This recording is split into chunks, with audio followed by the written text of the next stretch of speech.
aka Best Bail Bonds. Big game coverage live from Las Vegas. Powered by Southern Recipe Small Batch Pork Rinds, Synergenics, and 94.1 San Antonio's Sports Star. 2, 1. Hey, huddle up, everybody. We got something to talk about. It is the Morning Huddle. He's RJ Ochoa, the managing editor of Blogging the Boys. I'm Rob Thompson, lost and alone yet again, and we are joined by, as we promised, Matty Ice, Matt Ryan. Do I call you current CBS Sports play-by? Yeah, I mean, call it whatever. It's all. I don't know what to call you. It's all good, analyst, former core, whatever. You're never just a former. Call me Matt. Yeah, easy. I was told that you are a fan of the Red Helmets by Mike Smith. Is that true? But he said that this was like a passionate cause of yours. The Falcons red helmets? Yeah. The throwbacks are awesome. Right. I mean, why wear anything else? I'm a fan of old school uniforms, classics, right? And the Falcon throwback, to me, it's one of the best ones in the NFL. The red helmet, you got that black and white stripe with the gold outline on the back, Georgia Tech, University of Georgia. Perfect. It's just classy. Great uniform, great block number. I loved them. I was telling you right before we started recording that everything you kind of touch in life is like an endeavor and a dream of mine. You have probably more Travis Matthew clothes than like most retail stores, it seems. You are, again, according to Mike Smith, a pretty good scratch golfer. I imagine you've probably been to Augusta once or twice. And now you get to talk about the NFL and causes that are passionate, of course, for you. Pretty good deal to be Matt Ryan. Listen, I'm not complaining. I feel really lucky to, number one, to have played for as long as I did. You said it, the opportunity to play a little bit of golf every now and then, here and there. Have a great partner in Travis Matthew, who's been incredible. So, you know what, life is really good, and to me, it's about the people you do it with, right? And so whether it's working at CBS and the crew that I had, this year, spending some time with them or partners that I've had along the way, it's been a lot of fun. He is Matty Ice joining us here on San Antonio Sports Star. As you face the next step in your life, and you obviously planned it for a while, did you see the being on camera or doing sports as something in your future? Because I quite frankly didn't think that was something you were going to do. Yeah, no, I mean, you don't know, right? As a player, you think you're going to play forever. I mean, we're all delusional in that respect, but time is undefeated, and so eventually there's going to be this part where you move on, and I just felt like, the age I am, 38, is still young, right? And still want to do something, want to be getting up and working. I love watching film. It was a part of me as a player that I always enjoyed, the preparation part of it. I think you get that from calling the games. You've got to be prepared going into these games. So I think that is important. But it was just something I wanted to, see what it would be like and have fun. And I was surprised by how much I enjoyed it. I traveled a lot, but I was home a lot, and I've got young kids, so you want to be around a little bit. It strikes a lot of the right balances for me in my life where I'm at right now. CBS, obviously, you like old school uniforms, old school kind of broadcast, get to wear the blazer. I also think it's probably interesting you're arguably the greatest Falcon in franchise history, to reach a point where now what you say is so significant, right? Like you speak, and a lot of people are like, well, Matty I said, and that's got to be I don't want to call it the senior on campus, but it's a weird effect that, you probably felt that way when you were a rookie or whatever, coming up about, the older players and things like that. That's got to be a bit of a culture shock in a way. Yeah, it's weird. It's weird to be like the elder, the old guy in the room, the old one. Exactly. But it's a strange part as a player, right? You're a young player, and then all of a sudden the locker room changes, and overnight you're an older player, right? And so with the turnover of the team, and it happens quickly, but there is part of that comes with, playing for one organization for a long time, and then doing what I did. I called 2 Falcons games this year, right? And so having to talk about, what I see going on, those different things. Still got a lot of friends and good people in that organization, people that, you pull for personally. But part of the job is just, I always view the criticism portion of it, or the honesty portion of it, the same way I would, view reviewing my own game tape, right? Like, you look at it and you say, Matt, you got to play better than that. You've got to be able to make that throw. I know you can do that.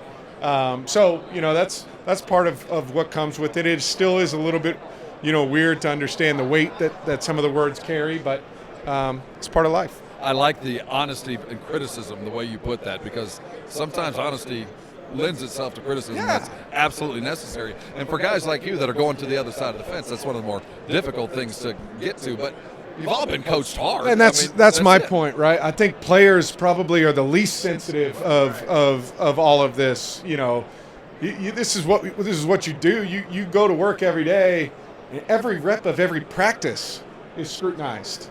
And you're told that's not good enough. Your feet have to be in this position. That's kind of the way we're wired. And so I view it very much the way I viewed it, you know, playing, right, is that there's an expectation to go out there and do it the right way. And when you see it not done correctly or you don't agree, that's okay. I don't think you need to be malicious.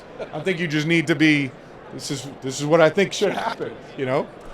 There are two things I feel like you and your teams, your two respective teams, didn't get enough credit for. People talk about the Green Bay Packers going from Brett Favre to Aaron Rodgers now to Jordan Love. You came into really dire circumstances in Atlanta and had, again, maybe the greatest career that any Falcons ever had. That should be celebrated and talked about a lot. And similarly, I don't mean to bring up the Super Bowl, but it's so hard. People talk about every year for the team who loses the Super Bowl, in general, to reach the playoffs the next season. You guys not only reached the playoffs, you won a playoff game. You beat Sean McVay's Rams. The 2017, and you damn near beat the Eagles in the divisional round. You guys do not get, I don't know if that's props or kudos, but it deserves attention. Yeah, I mean, I'm proud of that. You know, it is hard when you lose the Super Bowl to bounce back, because particularly the way that we lost it, the constant answering of questions and that creep into the locker room, is there a level of doubt? That team was tough, man, the year after. And it didn't all go perfectly, but we found a way to win games and get back into the playoffs. We went out and beat a Rams team that was nobody thought was any good, but they were trending into a team that was an absolute problem, and beat them out there, which was a great win. And then, you know, fell a little bit short in Philly, but that Philly team had something cooking, you know, and we took them right down to the wire. And I'm proud of it. You know, disappointed we didn't, you know, obviously get the job done, but proud of the effort and the resiliency of that team. Matt Ryan joining us here on San Antonio Sports Star. I know this is a broad question, but I like to ask athletes this. What's the best throw you ever made? Best throw? One came to your mind just now. What was it? My favorite throw, I'll give you two. I think the best throw might have been the best catch I've ever seen, too, in the Super Bowl, was this throw on the sideline to Julio. I mean, there was, like, no place to put it. And I still don't know. I put it in this one spot, and I still don't know how he caught it and got his feet down. Unbelievable. And then one of my favorite throws of all time was my first pass in the NFL, 62-yard touchdown pass to Michael Jenkins on a skinny post on the backside. It's a pretty good way to start the career. Yeah, it was awesome. You started that career out of Boston College, obviously. I know you're here on behalf of the 10-year anniversary of the Ice Bucket Challenge, dating back to your experience there. Can you please talk about that?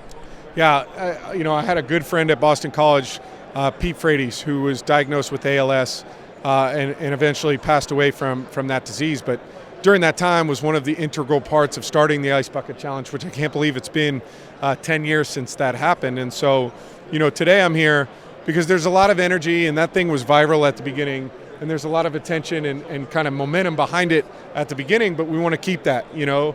There's still no cure for this disease. There's been strides made, but we still need to continue to move forward. And so excited to be here today to try and help, you know, recreate some of that awareness, kind of put it in people's mind again, right? To help if they can, to continue to create funds, to develop research and to eventually find a cure. But it's personal to me, right? It's a buddy that you want to continue to go out there and speak on and speak on what he started. And so hopefully, you know, eventually we can find a way to cure this disease. ALS is truly one of the more devastating things that people can deal with. Yeah, it's hard. It's amazing it's been 10 years since that.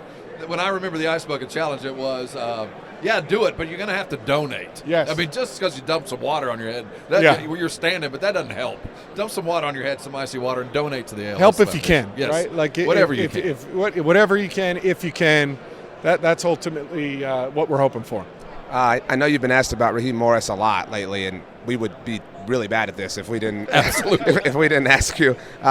It was so strange because the Bill Belichick thing, I think, kind of clouded people's ability to judge whatever came after it. Yeah. But obviously, Raheem is highly respected, highly regarded, and everybody's talked about his first opportunity and the opportunity to be the interim head coach. Your thoughts on him and as the new head coach of the Falcons? Yeah, I think, there was a hope or I don't know, there was some kind of belief that it was going to be Bill Belichick. I don't know if that's from Atlanta, but just kind of nationally, right? It just that story took off. You remove that and you look at the hiring of Raheem, I really like it. I think he's a great fit in that organization, knows the inner workings, which I think is important. I think he relates to players. I think he's grown as a coach. I competed against him during his times in Tampa, then worked with him for 6 years in Atlanta, saw him coach the defense, offense, back to the defense, then the interim head coach. So I've seen him in all of these different hats. Keep in touch with him while he's in LA. I think he grows in LA. One of the most important things, I think, of his time spent in LA is exposure to the coaching staff and being able to hire. You're only as good as the coaches that you can hire. And I think bringing in, some of those guys from LA is massive. I'm bullish. I think it's a roster that can win now. The roster reminds me a lot of 2008 when I got drafted there, where nobody's really talking about it, but there's good players. We had a good defense. We had a good wide receiver core, pretty good offensive line. We had all these things. And so it reminds me a lot of that time. And I think if you can get the quarterback position right, there's a chance for this team to be successful early. And I think he'll do a great job as the head coach. Matt Ryan, right here on San Antonio Sports Star. Thanks for everything you did today, man. We appreciate you. I appreciate you guys. Thank you for having me on. What's the best round at Augusta? If you can speak on it. I know that they make you sign a blood oath or whatever. No, I've been lucky enough to be over there before. I've played okay. I don't know exactly what I've shot. You were content.